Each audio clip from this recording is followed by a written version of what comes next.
Now, Sports Talk with Broads. Here's Hunter Brody. Great win. Great win by the Flyers. They shut out the Pittsburgh Penguins. It's always great to beat the Penguins, right? But to do it in this way, to dominate the game, to take control of the game, and to do it heading into break, having some mojo, beating four of the best teams in the NHL in a 14-day window, it's really solid. And right now, as we speak, going into that All-Star weekend, or into that All-Star break, the Flyers have 60 points. They are outside of the wild card looking in, but Columbus has 60 points. And the Carolina Hurricanes, who was in the first wild card spot, has 61. It's going to be a dogfight. It's going to be a mess. And I'll be honest with you, I will be disappointed if the Flyers don't make the playoffs. They are good enough to make one of these wild card spots. They need to do it. They absolutely do. And it will come down to the wire. It will be tight. It'll be a close race. But they're going to have to do it. They're going to have to continue to beat top teams. They're going to have to continue to fight. And they're going to have to make it happen. They're going to have to earn it because it will be brutal. And there will be times where things get messy. But they're going to have to hold their heads high and make sure it happens. Now, when it comes to this 3-0 victory, I was in attendance. That's right. I made my way to the Wells Fargo Center to go to this tilt. And it was really fun. My favorite part about going to a Flyers game is hearing the classic shoot, shoot on the power play. Now, the Flyers power play is awful, but that is one of my favorite things in this world. What are you yelling at? Excuse me. What are you yelling at? You know nothing. They're setting up the power play. They're setting up the power play in zone. You just want them to shoot. Maybe that's why their power play is so god-awful, because they're listening to the people in the stands telling them when to shoot. Oh, that is one of my favorites. And another thing before we dive into this game. I remember when the Flyers fan base was crazy. They were loud. They were nuts. Flyers chants, let's go Flyers, and booing people left and right. It was It was loud when the Flyers scored. It was loud when Brian Elliott made a save or when the Penguins hit the pipe. It was loud when Sidney Crosby touched the puck. But all around, when the play was just going on and there was some dumps and some changes and some neutral zone play and some breakouts and neutral zone forechecks going on, you can hear people talking as if it was a baseball game. What the hell happened? I remember going to every game, and my dad had season tickets in the early 2000s. That place was nuts. It was nuts. It's not the same way anymore. Is it because the tickets are expensive? Is it because now it seems like they're targeting families? Come down to see Gritty. Come down to see the Rage Room. Come down to get your face painted. It's almost as if they target different consumers. It's not about the drunk idiots who scream all the time. But that's why it was such a hostile environment in the past. Now you're hearing people talk like it's a baseball game. But anyway, let's move on. I'm sorry, I got distracted. Let's talk about this game. First, we need to hear about SeatGeek. Are you interested in going to a Flyers game to be that drunk, crazy person? Or a basketball game? Or any event out there, concert? If you use the promo code BROADS at SeatGeek's checkout, you get $20 off of your total purchase. That's free parking. It's a no-brainer. Use the promo code BROADS today. So the Flyers took control in this one, and Brian Elliott recorded a 19-save shutout. He was sound. Absolutely, he was sound. The Penguins hit a couple pipes. He made one crazy save where the puck was on top of him. He rolls over, and the defenseman, or it actually might have even been the center, threw the puck out, and it went out of harm's way. One of those plays, the Penguins hit a wide-open pipe backdoor. So Brian Elliott did get lucky, and it wasn't as if the Penguins had an absurd amount of chances. There were a few. I remember one specifically. Sidney Crosby was in the corner. He puts a pass between his legs that goes wide open to a guy in the slot who takes a one-timer, but Elliott was there, and he challenged the shot beautifully. So he did make some nice saves. I'm not saying that he didn't, but he wasn't tested. He did what he needed to, though, absolutely. He made the saves he needed to. And that's the most important thing. So Moose ends up getting the shutout. But the Flyers' PK continues to be strong. One moment, Kevin Hayes has the puck. He's toe dragging. He's moving the puck around. Then he rags it back.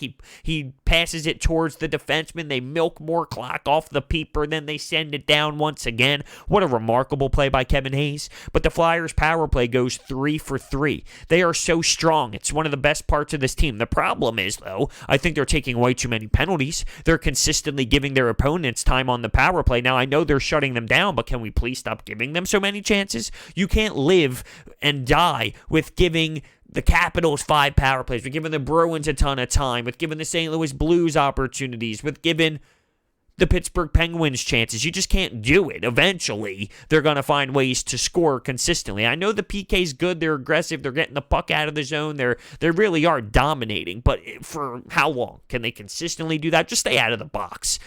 Penalties are going to happen. I understand that, right? I played the game for a long time. Penalties happen, whether it's roughings, trippings, or anything. Limit them, though. Limit them. But the Flyers' PK did a tremendous job. No goals in the first period, but the Flyers controlled the pace of the game. They outshot them. They got chances. They were able to get the puck in the offensive zone and move the puck around. There weren't glaring grade A scoring chances. There were a few that were close, and the first period was more about dumping the puck in on both sides and getting adjusted to the game, but the Flyers still had the better pace. They still had more shots, and I would say that they were in control after the first period. Then the second begins. Voracek gets his 10th goal of the season. This pass by Sean Couturier threaded the needle. This pass was so elite. Threaded the needle to Jakub Voracek, who takes it hard to the net and finds a way to get it past the Penguins. 1-0 Flyers, but the pass was remarkable. It was so crisp. It was tape to tape. It was through bodies. It was through sticks, through skates.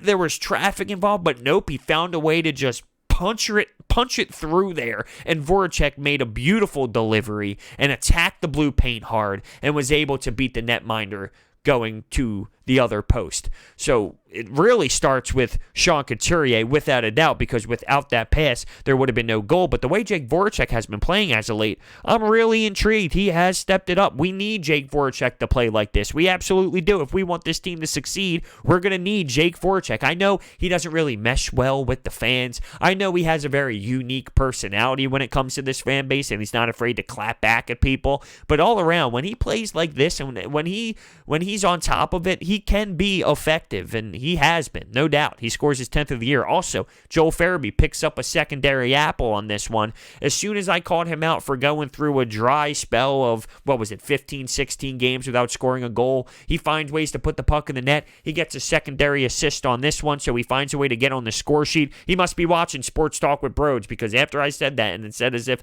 he seems fatigued and he seems tired, which I still think he does. Let's be clear. I think this break will be very good for him, because he's going to need some rest, because the 82-game NHL season is very tough to go through. After I claim that, he ends up finding ways to get on the score sheet. I just find that very funny. So the Flyers take a 1-0 lead, and then my favorite line ends up getting on the board. JVR, Claude Giroux, Travis Konecny, and it was thrown together for that LA game where they thrived. They score again in this one. Travis Konecny makes a nice pass to JVR, who's going hard to the net. They take a 2-0 lead. Claude Giroux gets the secondary apple on it, and they just play great hockey. They come into the zone. They see where each other are. They make little passes that create space where you don't really even see it there. For example, a couple times, and not just this line, I'm talking about the team in general. I just like how the way this line is doing it at this very moment. But there's so many times I'm watching the play develop, and I don't see where they're about to go with the puck. And I mean, this is why that they are the professional athletes that they are. I don't see there being space for them to make it work. I don't see what Travis Konecny sees, where he drops the puck in space where there's a defender, but there's just enough space knowing that Claude Giroux or JVR will be there, and there's a one-timer involved. It's just crazy with the minuscule amount of space that they work with to create plays. It's awesome to watch. It's a very fun line. They're clicking. They're playing great. They're confident. And JVR scores his 14th of the season. Keep in mind, this guy struggled early on. This guy went through a big stretch of not scoring goals, and we were questioning what this contract was all about. but he has his 14th, and he has been lighting the lamp. I always mention this, though. With JVR, they're not pretty goals. They're not snipes like Travis Konecny where he comes down the wall and quick snapshot, or he's got time and space and he goes backhand, he doesn't make those splashy, beautiful goals happen. Coming down the wall, rip it right by guys. Net front, tips, rebounds, greasy ones. He'll go back door and put a puck in, but they're not like Travis Konecny. Toe drags, backhands, things of that nature. But hey, they don't ask how, they ask how many. For the third goal, which happened in the third period, Justin Braun sends the puck all the way down the ice in an empty net, and Justin Braun, of all people, that's right, Justin Braun, lights the lamp. And that's where the Flyers secured the W. Now, I love watching Sidney Crosby. I am a Flyers fan that has a big violation over my head, a big black cloud over my head, because I love Sidney Crosby. He's the greatest player my eyes have ever set on, but I look at hockey differently. I like the Flyers, absolutely. They mean a lot to me. They were my first love when it came to sports. I played hockey my whole life, big Flyers fan. But because I played hockey my whole life, I look at the sport differently. I don't root for the Flyers the same way I root for the Eagles and the Sixers. I want them to win. I watch them every night. I still do root for them, just not to the same level of the Eagles and the Sixers. And I think that's just based off of playing the game for so long, having a ton of friends that play in the NHL, being involved around the NHL so much. It's different. It's a different vibe for me. I still heavily root for them, obviously. I sit here and I break them down after every game. They mean a lot to me, and it's in my blood. I get it. But I just look at it differently. I respect these players on a different level. Like, I love Sidney Crosby. I root for the guy to win Stanley Cups whenever the Flyers aren't involved. And, if you haven't really processed this, the Flyers have not been involved over the decade. So I love him. I root for him to win Stanley Cups. He's this generation's Wayne Gretzky. I had this conversation the other day. Sidney Crosby is the Wayne Gretzky. Connor McDavid is the Mario Lemieux. And then you have Alex Ovechkin, who just scores goals at an unbelievable rate. He's a different type of player. But what Sidney Crosby does, the little things, stick lifts, skill work when it comes to his feet, his skating ability, the way he protects the puck and uses his body, the one-handed passes, vision, all of it. I've never seen anything like it. I know Connor McDavid is exciting, and he's young, and he's fast. He still doesn't do the little things that Sidney Crosby does. It's crazy. I love the guy. I admire him, and he is the LeBron James, to me, of the NHL. I'll cry when LeBron James retires because he means that much to me when it comes to the sport of basketball. When it comes to basketball, he is phenomenal. It's fascinating. I'll cry when Sidney Crosby retires because I enjoy watching him play that much. That's right, and that's why there's a black cloud around me when it comes to the Flyers. There is a very big violation that follows me, and I'm okay with it. I know, that might sound ridiculous, but it is reality. With this Penguins team, though, it's crazy. It's as if they're the New England Patriots. And what I mean by that is plug and play. Call up prospects. They'll find ways to score goals. No matter if Gensel's out, no matter if Sidney Crosby's out, no matter if Malkin's out, Chris Letang's out, they win games. They're always making the playoffs. They're in the Metropolitan top 3. It's crazy. No matter who's injured, no matter how long they're out, they just win games. Plug and play. It's insane.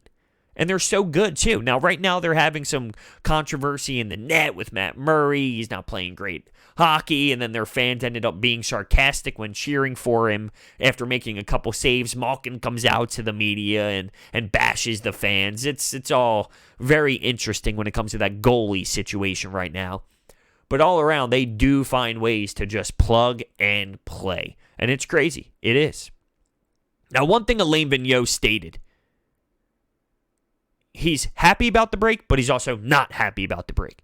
He wants guys to get rest. I mentioned Joel Farabee. How about someone like Justin Braun, who just came back, an older player too, and maybe he needs a little bit more rest. Matt Niskanen, a veteran who might need some time off. He's in his 30s, played a lot of hockey. This is a good resting spot for him. Players who have been playing through a ton of injuries. There's all these players in the league are going through battle right now. They're facing some sort of adversity when it comes to physical pain and things of that nature. We talk about how in the NFL, by week 13, everyone's banged up. Well, it's the same thing with hockey. Once you're at game, what are they at now? Well, they're 27, 17, and 6, 23, I don't know. I'm really bad at math. What are we at, 50 games or so? 50? Yeah, their bodies are hurting. Yeah, they're banged up. It's good. But with the way the team's playing, they don't want to, or Alain Vigneault specifically, doesn't want to take that rest off, have guys be rusty, come back, have a back-to-back in there, and things like that. He wants to keep the team flowing because guess what? Right now they are flowing. So I understand that. But I look at it as a positive. It's always positive to get rest, for these veteran players to get rest, for someone like Joel Farabee to get rest. Even the defensemen. Even though they're young, we have a young core. It's a beatdown. 82 games, when you're not used to it, it's a beatdown when it's this physical. When you look at the minutes in this game, 18 for Braun, 17 for Haig, 20 for Niskanen, 23 Provorov, 20 Sanheim. Logging minutes. Now, I thought that was pretty good, really, when you look at the defensemen and how many minutes they played. Not much separation. Provorov playing the most, of course, but sometimes you see Haig play 8 or 9. Sometimes there's 7 defensemen involved as well, so that changes it for sure. But still, I like the fact that 17 to 23, it seems pretty fair, and everyone's playing, and people are moving, and the lines are rolling. It shows me that they trusted all their defensemen in this game against the Penguins, which is saying a lot. But it's a big win. No doubt about it. It's a big win for them to play against their rivals. And remember last time they played, what was it, 7-2? It was ugly. They got embarrassed. I don't know if that was the exact score, but it was a beatdown by the Penguins, and it was super embarrassing. This was big. Not only that, just the stretch they've put together as a whole going into the break, it's big, and it's going to be a dogfight till the very end. They open up the second half with the Penguins again. They're going to have to earn it because this Columbus Blue Jackets team, they're not losing games. Can they keep this up? I don't know. I don't know if they can. It seems like a miraculous story. They're goaltenders, shutouts left and right, and they lose Duchesne, they lose all these players, but they're still winning all these games. It's crazy. Can they hold that up? I don't know. I don't think they can, but they are, so until they do, I need the Flyers to make the playoffs. So I'd be extremely disappointed. No doubt it's a step in the right direction, but I need playoffs. They're good enough. Got to make it happen. So let's see what they do in the second half. Great game tonight, though. Great game against the Penguins. Very enjoyable. Thank you guys so much for watching. Hit that thumbs up button and subscribe, and we'll see you next time.